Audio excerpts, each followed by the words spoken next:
Hello and welcome to Physics with Amol sir. So this is class 12 electrostatic potential and capacitance part 2. In the previous video we have seen the concepts of potential energy and electrostatic potential. Now these concepts are very essential. You need to understand the difference between the two and you need to know their meanings. Okay. So today what we are going to do is we are going to move on to the next topic, and that is we are going to find electrostatic potential due to a dipole. Okay, so today we are going to solve an important derivation, and that is to find out the electrostatic potential due to a dipole. I hope you remember we have discussed the concept of dipole in the previous class. A dipole basically consists of a positive charge and a negative charge of same magnitude. Okay, and the length of the dipole that is denoted by twice A. Okay, so our task today is to find out the electrostatic potential due to dipole, okay, at a distance r from the center of the dipole. Okay, so let's begin. So here is a dipole. You see charge plus q, charge minus q. They are separated by a distance 2 times a. This is the center of the dipole, that is O. P is the dipole moment vector. It goes from minus q to plus q. Fine. Now the task is to find out the electrostatic potential due to this dipole at point P. Point P, as you can see, is at a distance of r from the center of the dipole. Whenever we measure distances from a dipole, it is always from the center. Correct. But we also get some other distances. You can see P is at a distance r1 from plus q and at a distance r2 from minus q. So I hope the situation is clear. Now at point P, the potential due to plus q will be given by, let us denote it by V1. V1 will be equal to, I hope you remember the formula, 1 upon 4 pi epsilon naught. Charge upon distance, charge is q upon distance is r1. Okay, so this is V1, potential at P due to plus q. Similarly, potential at P due to minus q, we'll write it as V2. V2 will be equal to 1 upon 4 pi epsilon naught. Because the charge is minus q, so we give the minus sign, minus q upon r2. Clear? So these are potentials at P due to plus q and minus q. The total potential at P, let us denote it by the symbol V. So total potential at P due to plus q and minus q, that is due to the dipole V, will be equal to V1 plus V2, right? So we can substitute the values. We will get 1 upon 4 pi epsilon naught. In bracket, we will get q upon r1 minus q upon r2. Okay, by substituting the two values. This is the value for V that we have got. Let us write it in this manner. We will write V is equal to, let us take the q common outside, q upon 4 pi epsilon naught, and in bracket we get 1 by r1 minus 1 by r2. And this I am going to call as equation number 1. I hope this is understood. Moving on.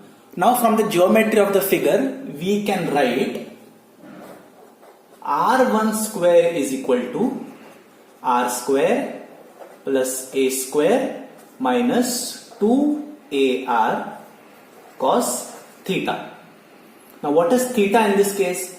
We are going to take theta as the angle between r and the vector P. So this is going to be theta. Okay. So angle between r and the dipole moment vector P, that will be considered as theta.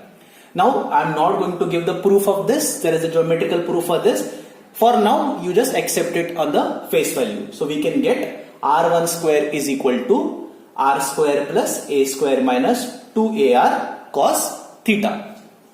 Similarly, we can write r2 square as r square plus a square plus 2ar cos theta. Okay, we are going to call these as equations 2 and equation 3. Now here is the tricky part. We are going to do some kind of changes. Okay, we want the equations to look in a particular manner. So from equation 2, we will take equation number 2 and we can write it as r1 square is equal to r square. We will take r common from all the three terms and we will get 1 plus a square by r square minus 2a cos theta upon r.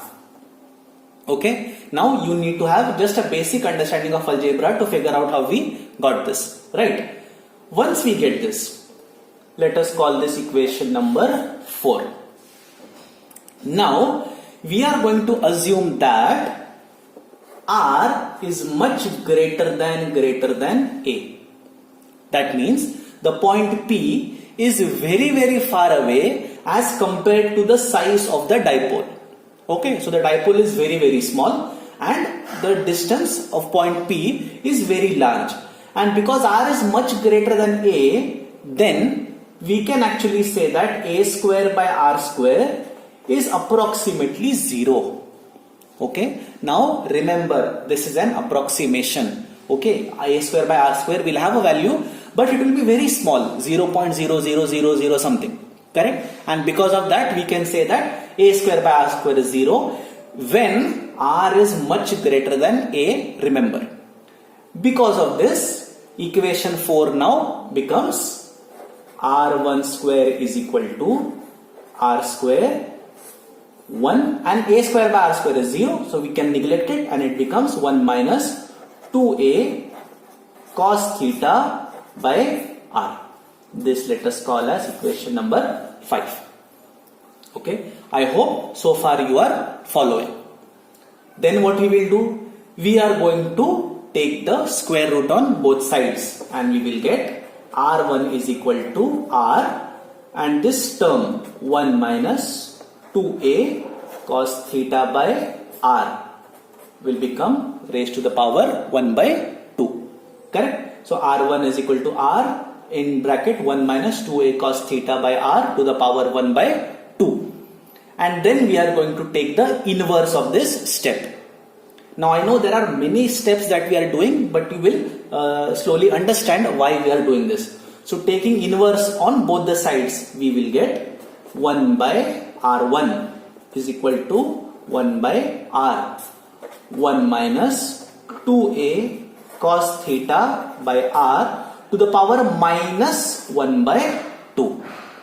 Okay, I hope this step is understood and this we will term as equation number 6.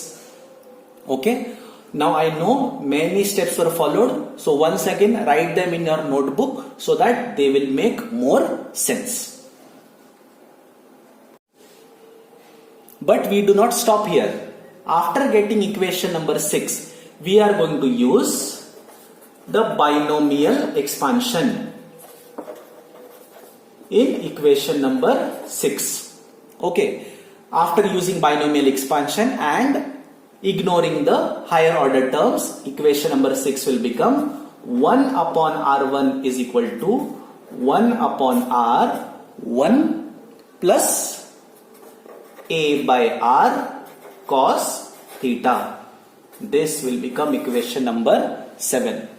Now again go through both the steps once again. Okay, I hope you remember the formula for binomial expansion, so you will know how we have arrived at equation number 7.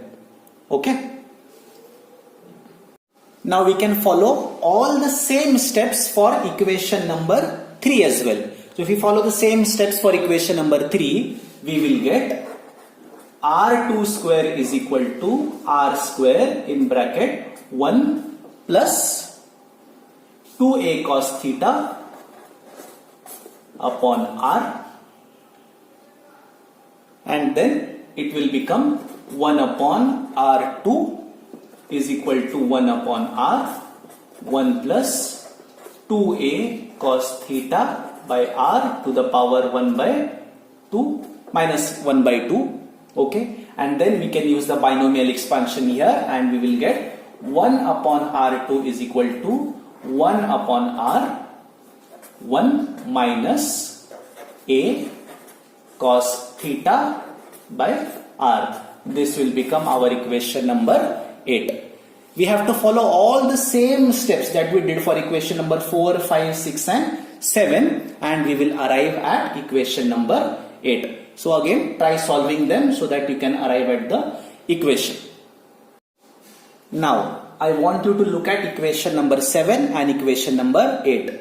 Then use equation 7 and 8 in equation number 1. I hope you remember our beginning equation.